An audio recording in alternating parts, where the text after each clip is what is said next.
Good afternoon, everybody, and welcome to this week's BizSmart's Lunch and Learn webinar. Our weekly webinars are aimed to provide advice and share knowledge on key business topics and specialist areas. Joining me today is BizSmart Select member Steve Parker from ICD International Development. In today's webinar, Steve is going to focus on creating and converting global opportunities. Before we start the webinar, can I ask you all to use the question mark function on your screen to post any questions you may have, and Steve will answer them all at the end of the session. So without any further ado, I'm going to hand you over to Steve. Thank you, Steve.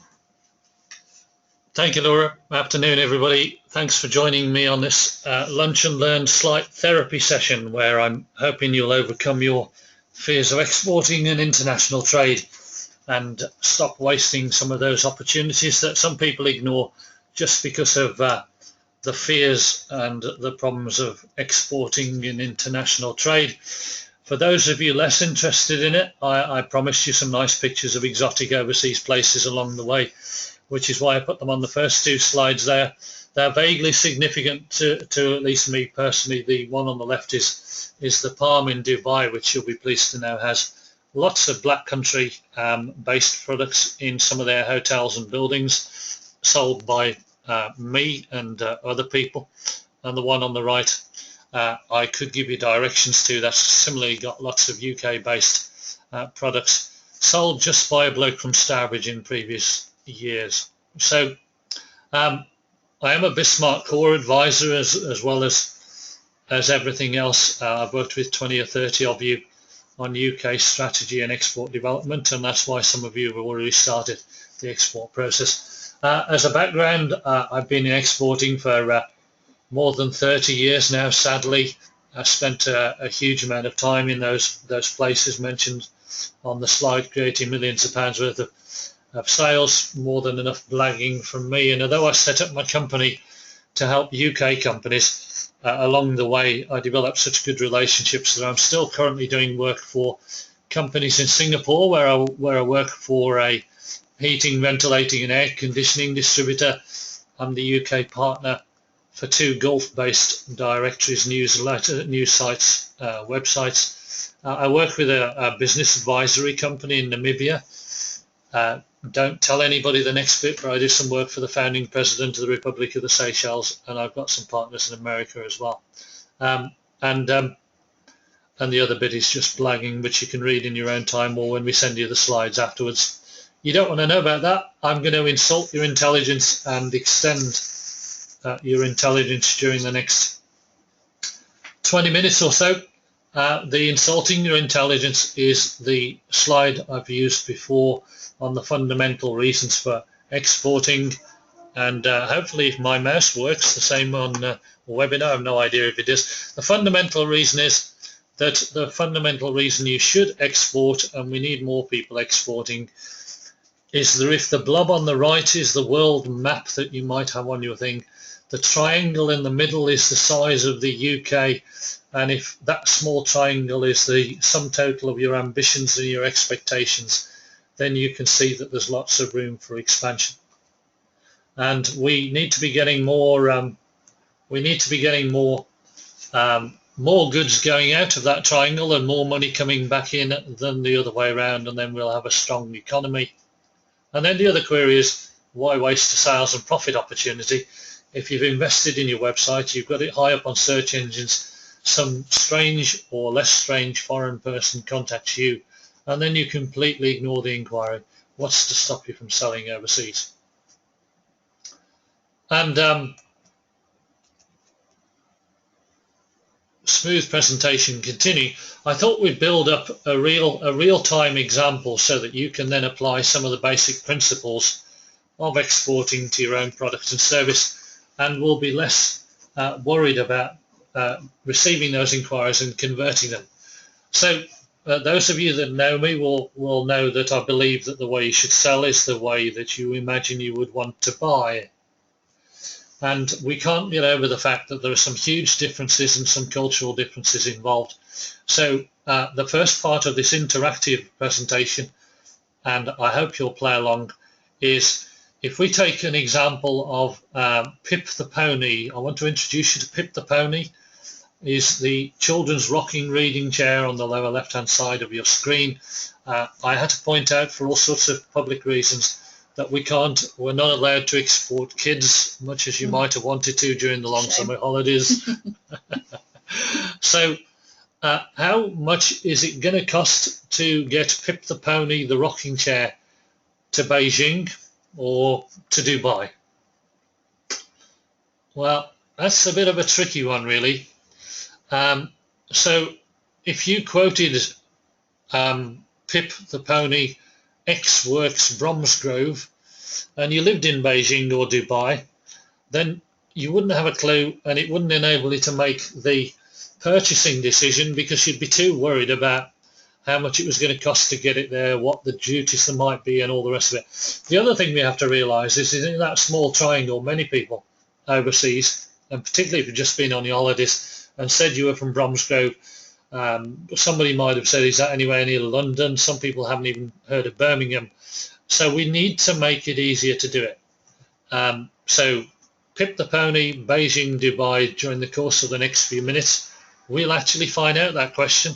And if you guessed correctly, well, no, there isn't a prize, because this is BizSmart and this is my company, but we will give you lots of help for playing along with it. If I was in BizSmart mode, we'd say, why don't we improve the value proposition? Why don't we tell the client and make it so much easier for them to buy? And on a strategic level too, if you don't know how much it costs for your goods to get to a particular market, how can you research and tell whether you can compete in the market and where you can position it and what sort of price levels you should be doing? So Pip the Pony is about to start exporting and appear miraculously in Beijing or Dubai within the next 20 minutes. And from a personal comment, one of the things that's kept me in exporting and international trade for all of those 30 years is that it's always been psychologically and financially more rewarding to be dealing with Dubai than Dudley. And I can say that because I was born in Dudley or Stourbridge, so I'm not, take the mickey out of yourself first before you insult somebody else is another one. So Pip the Pony, left-hand side, will soon be going away. So how do you do it? Let's come up with some basic things so that the next time you get an inquiry, you won't just ignore it. Some fundamentals. You've just been on your holidays, you needed your passport, and because it's so easy in many ways now, you almost took for granted the fact that you packed your passport, you checked if you needed a visa to get yourself into a country, and off you went to your airport or your boat, and you showed your passport to a man, and then you had your goods checked possibly before they went on the boat or the airplane, and proceeded through and sat down in your seat. And if you glanced out the window and saw all the stuff being loaded into an aircraft on the right-hand side and thought, blimey, that person's got a lot of luggage, chances are it was actually commercial freight, which is loaded onto aircraft and vessels in the same way. So it wasn't somebody with excess baggage, it was some goods from Stourbridge or the Black Country or Worcestershire being loaded onto a vessel. So when the plane or the vessel landed, you then unloaded yourself, you went through a stern-looking man who checked your passport and your visa, and then you kept your head down and hoped like mad that the man wasn't going to inspect your goods through because you got your favourite chocolate biscuits and you wondered if it was an illegal substance, and you made it into the country. Well, exporting is a bit like that. You have ways of confirming that you have made the product, and you might have to declare it. And there are different regulations within each country, and every country is different. And on the slide, which you'll keep, that just tells you that there's some documentation requirements. But this webinar is about making it easy and not pickling your brain. We'll do separate ones on documentation and moving stuff if you want.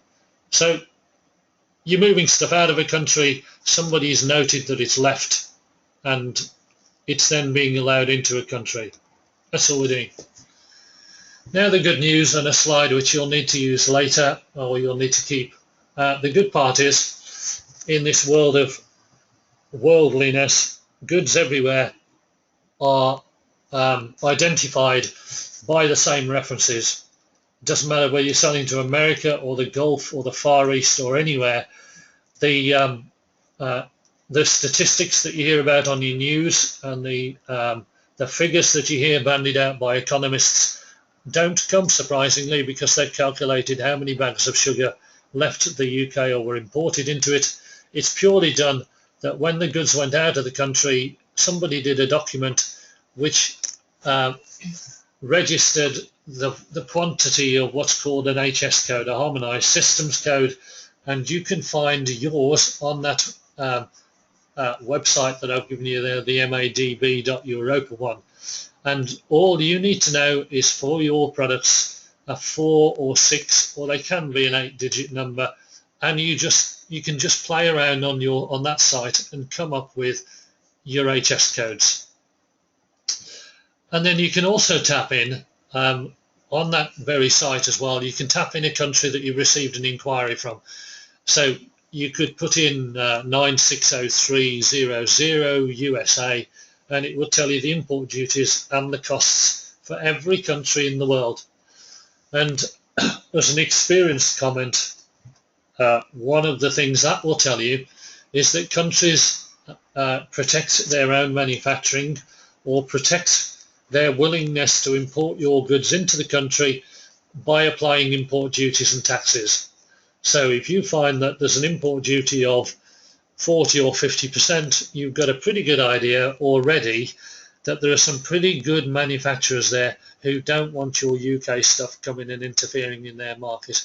We're not, without being politically incorrect, we're not great at doing that in this country, but that's one of the fundamental reasons for import duties, and it also creates revenue for that particular country because those duties are paid in the country. Another one that's worth looking at for commercial reasons, or just because you're intrigued, is the Cia World Factbook. There are lots of country sites around. The CIA is the Central Intelligence Agency of USA. They're very good at telling you everything you ever needed to know and lots of things you never thought to ask about a country. So if you go on the CIA World Factbook, it's free to go on. It will tell you what products the country manufactures, where they're based, where the centres of industry are, where what things are typically imported, and it will also, if you're going to do more detailed exporting, tell you what the spending power is of 25 to 30-year-olds, and you can position your product and your service and your target according to a target audience, just like you might strategically in the UK. As I say, to supplement another one. So 2 major websites, you'll get copies of these afterwards, will do it. And then the other fundamental structural part of exporting is that there are Incoterms. They used to be called Intergovernmental Consultative Organisation terms. They're now International Chamber terms. There are tons of them. But what you need to know and what your customer needs to know is what your price actually means. What's included in it and what isn't. So with anything you do, the 4 main ones that are used are the ones on the screen. FOB is free on board. It means that it isn't just X-Works, Bromsgrove, wherever that is. It means you've packed it, you've loaded it, and it's been loaded on an aircraft or a ship. CFR or CNF, and I've put both because the CNF one was in an earlier term which has been kind of replaced by CFR, but I still use CNF because I'm old. That means the vessel or the aircraft has made it to the port of entry in China or USA, and the only thing after that that somebody needs to add on is the clearance charges or the cost of getting it from the port to wherever they are. And DDU and DDP are, and sometimes called Franco Domicile, means it's delivered duty unpaid or delivered duty paid. So without pickling your brain, if you know your HS code, you've got a feel for a market. and you've decided what charges, of which more later, you want to put on it, you can do. Getting goods to the market is relatively straightforward. You can post it, you can send it by road, typically in Europe, sea freight. LCL and FCL is less than a container load. Nice picture of a container load shipped there. Containers come in all sorts of shapes and sizes, 20-foot containers. If you had your own container, a 20-foot container, that would be called FCL. 20-foot container enables you to fit about 29-30 cubic meters of product and about 19 tons, and a 40-foot container is 65 to 70 cubic meters, but still restricted to 20-odd tons, because that's controlled by the amount of weight you're allowed to transport along the road in this country, as much as any particular restrictions outside. Air freight, that example of seeing stuff being loaded onto an Emirates flight where you said, how come I'm only allowed 30 kilos? Somebody's sending a whole lot more. Courier, smaller stuff, the likes of TNT, UPS, DHL, other brands are available, where with very little documentation, it gets picked up from your office and miraculously arrives on somebody's desk in a few days' time. And if you want to join in guess the cost of Pip the Pony, we've got a cost for sending Pip the Pony by courier and some other stuff. So lots of ways to market, just doable. Documentation varies, we don't have time to cover it. Terms and costs and speed of delivery, they're controllable. You just have to make sure that some clearance charges are at least checked out first, because some countries in the world are encouraging people to export there, or are controlling it by offering lower freight costs, and the clearance charges can then be as much or more than the sea freight charges. Yeah. See, documentation, people can help you with that. We can do it. But it does put a comment on there that the documentation does enable you to retain title and ownership of your goods, even when they reach an overseas country. So less fears already, I guess, than you thought. Getting paid, that's always a good idea, isn't it? Some typical ways that people use in everyday transactions. Because we're looking at the ways of helping you do most, if you were buying from somebody overseas who you'd never met, who you'd only checked out their website, you might have Skyped or spoken to them over the phone, do you really want to ask them, would you really like it if they suggested they didn't trust you by making you pay in advance? It's probably not the best sales and marketing method, but some people use it. The other thing is, if they pay you in advance, it doesn't tell you anything about them, because they're going to pay you in advance because they're desperate for your stuff. But it's not the start of a lovely relationship. Open account, same as you can in the UK. You can offer to send your stuff, having checked them out first, and ask them to pay in a few days' time. Bills of exchange is another method which gives you slightly more security. It means that before you can send you can send Pip the Pony out. He can make it all the way to the overseas customs, but before your customer can clear it through customs, they need some documentation, and before they get that, they have to make a legal commitment to pay. So they sign a bill of exchange, which is a legal and formal undertaking to pay you either at the time or in 30 days, depending on what it says. And if they don't, it will hit their credit rating worldwide, so there's an incentive for doing it. Documentary credits, sometimes called irrevocable letters of credit, more of that in due course, but it means that, for example, you can have an irrevocable letter of credit in your hand before you make your stuff, and certainly before you ship it. It places demands on you as to the time you have to ship it. It places some documentation demands on you, but the bottom line is providing you ship it by the date that you said you're going to, then you're guaranteed to get paid. Your client can't stop you being paid. Your contract is effectively with a UK bank. It's a slightly time-consuming process. It's something which is likely to cost you, however you split the charges, 100, 150 quid. But if you're going to do it that way, it still gives your client credit, it still establishes a better relationship, and you can build it into your selling price so that it doesn't come off your bottom line. Then you've got decisions on whether you send it in sterling or a foreign currency. You can protect those exchange rates against fluctuations. And within the global and international and exporting field, there are all sorts of ways of insurances, as you'd expect, including credit insurance, which can typically provides 90% of insurance if your client doesn't pay 90 to 95%. And there is even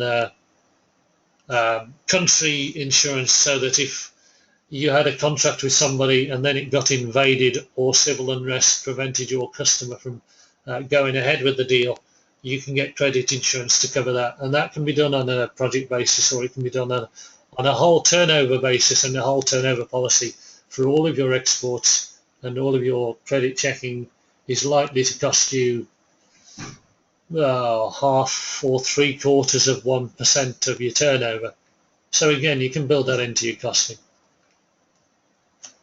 So your next stage will be basics. Let's start to put together your value proposition. Let's see if we can get Pip the pony, excluding the kid, to Beijing. And what you can always do is to start off, and whether you do this, whether you delegate it, whether you use it as kids' homework, I really don't care. Get some standard packing of enough to fit in a carton and enough to fit on a pallet load. You need the carton if you're going to send it individually by post, air, sea, and if you've got some standard packing dimensions, you can do it. So what you need is the length by the width by the height in centimeters or millimeters, and the gross weight in kilos. So you multiply them all out, as we will do in a minute, and it gives you a cubic meterage by volume and the weight, because freight calculations are sometimes done as a ratio of 1 cubic meter or 1,000 kilos, and the other one is it's sometimes done on a slightly different ratio. And if it was 1,250 kilos in a cubic meter, you'd be charged on the 1,250, and if it was 1 cubic meter and 250 kilos, you'd be charged on the cubic meter. Don't worry about it, it does it. The other part is work out how many cartons to go on a pallet, because you can either upsell or it enables you to do it. So there's Pip the pony packed in a carton, and we calculate how many are going to go on his pallet. And then you can check if you're going to courier it or you're going to do it in individual ones. Or there are lots of local freight companies, and if you email me following the webinar, I'll tell you 1 or 2 recommended ones, because some specialize in different markets in the world. Some are better in Europe, some are better in America, some are better in the Middle East or the Far East. So we're starting to put together our value proposition, and we've decided, and this may or may not be exactly what the reality is, we've decided that we can fit 40 cartons of Pip on a pallet, measuring the values that it says on the screen, and we multiplied that out, and it becomes second nature after a while, and that gives us a cubic meterage of 1.08, and including the weight of the pallet, so don't forget that, it's 285 kilos, and we can get a freight cost from our trusty local freight company of the cost from collected our offices or our warehouse or whatever to Beijing port. And as you can see on the screen, I've suggested you do pallet loads because it avoids doing minimums, and as a ballpark figure, a full container load, if you filled a full 20 foot, you are likely to save 40 or 50% of the freight cost on it. So assuming you were paying attention, you went onto the MADB website and you came up with an HS code that you were comfortable with. Now you can get these legally checked by customs and excise, and if it's broadly the right description, then you'll find that that's okay. And for PIP, without breaking commercial confidences, it's 940360. And we go on the same site and we check for China that they've got 0% because they want their Chinese kids to learn English and they want imaginative play and all those nice things that you put it in. So we found that it's 0% import duty and that there aren't lots of Chinese companies making a similar product, otherwise it would be higher. And we can even find out the transit times from Bromsgrove to Beijing. And now we'll work out our prices. We'll start putting it together. You know your ex-works price, or you can make up the price that you want to sell it, because that's the same as the UK, or you might decide to do a deal because you're tempted by high volumes of stuff. So we'll take your ex-works price and we'll make something up, call it £60. Sea freight is £300 divided by 40 is £7.50. So your C&F Beijing price suddenly becomes £67.50. And if you don't want somebody to worry too much about currency fluctuations, most of the currencies in the Far East and the Middle East are linked to the dollar. So they're used to dealing in either their local currency or dollar or sterling. And so you could even tell them that if they wanted to take Pip the Pony, instead of Ex-Works Bromsgrove, wherever the heck that is, it's £67.50 C&F Beijing or CFR, or $101.25. So they can even instantly tell it. So instead of saying Ex-Works Bromsgrove, you're already converted it. Somebody sends you an inquiry, love Pip the Pony, I'd like some from a chain of nurseries in Beijing, how much does it cost? Instead of Ex-Works Bromsgrove, you do the spiel, we love Pip the Pony as well. Great news is no import duties into your country. If you ordered a pallet load, 40 or any of the other characters in that client's range, it's going to cost you that amount of money. We'll offer you payment terms of irrevocable letter of credit at site, so you haven't got to pay us in advance. And they're currently in stock, and it'll only take 30 days to get it from our warehouse to your thing. It might take you a few days to clear it the other side, and it might cost you a few pounds to get it to the outskirts of Beijing city limits, but all of a sudden it's a better value proposition. So there's part of a summary of it. How would you choose to buy? If you standardize some packing, if you standardize some HS codes, and you get comfortable with some payment terms that you want to offer, then wherever you are, wherever they are in the world, you can then do it. But then, of course, you get tempted by international trade and you think, oh, hang on, that sounds all right. By knowing the price of your product to some of those overseas markets, you can then start getting more excited and looking at further fields and looking at retail stores or other company sites in those countries, which I can advise you where to look and how to find it. And then you can think, hang on a minute, if I can get Pip the Pony to Beijing for $101.25, then I can, and there's nothing quite like it, but there's something really good. You can decide where to position it. You can decide whether to charge more than £60 ex-works, because exclusive handmade rocking chairs in China of a certain level are selling for $300. It means you can get a higher margin for your product. You can take care of all of the work for it, and you can be encouraging some shops or some potential distributors to sell it on the basis of margin calculations. And should you wish to do so, you can even set indicative recommended retail prices in that country and control your market.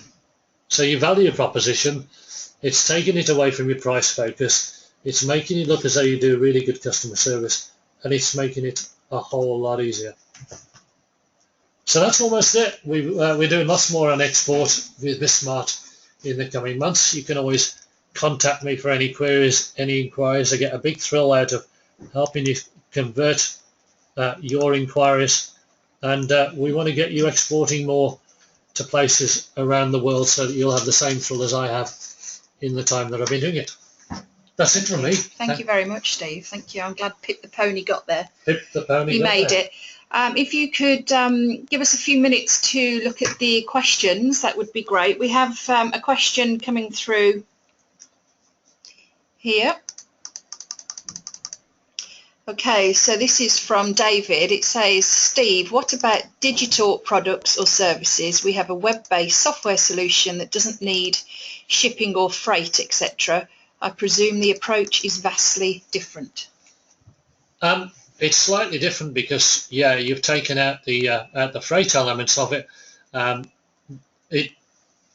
routes in terms of making your relationship better and easier, and whether you license it or whether you expect your client to put a markup on it, how you protect certain market prices, because why wouldn't you want to get higher prices in certain markets? I think the only thing that differs is just making sure you have the right personal and business relationship with the people overseas. But you're right, if you've got a digital product, unless it involves sending CDs and memory sticks or other kind of materials, then you're right. You can ignore that element, though there may be some elements of import duties for services into some countries. So it is worth checking out if you are sending anything material-wise, how people overcome that part. But you're right. I know companies in the Black Country who are developing really good collaborations with software and other types of things like that, where they're collaborating with a good local partner in the Gulf and the Far East, particularly, I'm aware of, and you're being able to export your goods and services in the same way as you would with a physical product. Great, thank you. One other question. Steve, can you tell us what countries your clients are currently exporting to?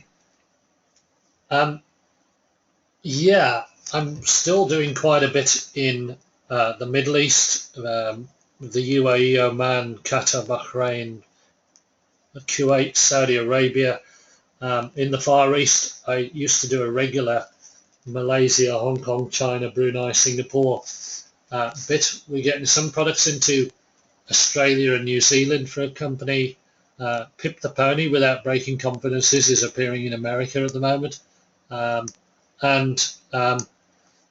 BizSmart client has just started to become really successful in parts of Europe, which came from this very situation. An inquiry came through. They didn't know whether they could trust them. They weren't sure about the details of them.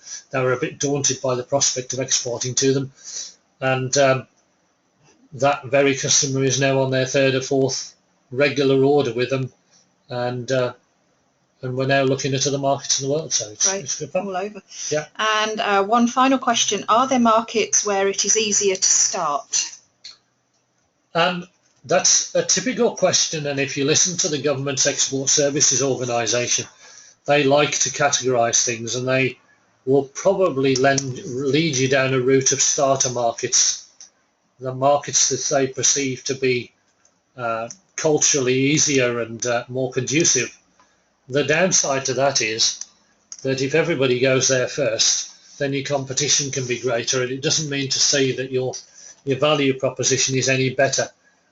My thought to give you as part of this is that it's possible to know relatively easy, if you tap into BizSmart expertise and mine, to be able to calculate prices and stuff for any inquiry. And remember, one of the things we're trying to do here is, if you're a long way from your customer, or you're a long way from your supplier, if we continue with that analogy, then are you going to give those people the biggest order in the world at the start? You're probably going to test them out with some smaller quantities and test out whether they really do what they say on the tin. So by at least responding in a fairly professional way to any inquiry you get from overseas is going to lead you to the bigger opportunities later. And it's all doable. You wouldn't suggest you highlight China as your first market, because it is fairly complex culturally as well as anything, and you And do you want to be getting up at 3 o'clock in the morning to speak to your Chinese partner mid-morning, for example? So there are those considerations, but to me, it's better to get the order first and decide how to manage it strategically than to ignore the inquiry in the first place. Great. Thank you, Steve. Hope that answers all of your questions. I'd like to thank Steve for a very informative session today. We will be sending out a copy of his presentation and contact details. That will come out to you very shortly. So on behalf of Steve and myself, I'd like to thank you again for joining us, and we hope that you make our webinars a regular slot in your calendar. As you know, they're every Tuesday at 12:30. So have a great afternoon, everybody, and hope to see you again soon.